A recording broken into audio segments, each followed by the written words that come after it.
So this lesson is for the back post double crochet, which you can see forms these little ridges in your work, which is the top of the double crochet stitch coming to the front of your work.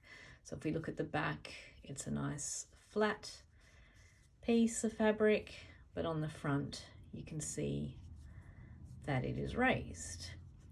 So to make this stitch, so it's your normal double crochet, except you're going to work around the post of the stitch and push it towards the back so that the top of this stitch pushes forward. So we're going to yarn over, and you're going to insert your hook from the back of the work to the front, around that post and out to the back.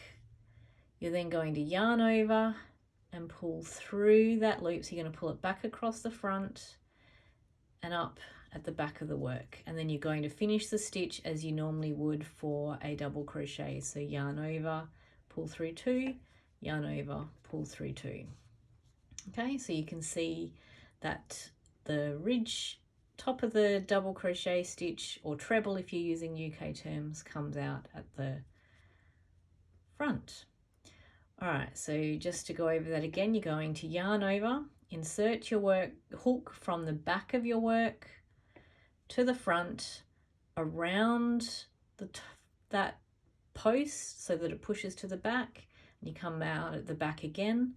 Then you yarn over and pull that yarn through across the front and pull it out to the back. Then yarn over, pull through two, yarn over, pull through two. Okay, so if you're doing it correctly, then just keep thinking of back. So you're working from the back to the front to the back, working across, pulling out at the back, and then finishing the stitch as normal.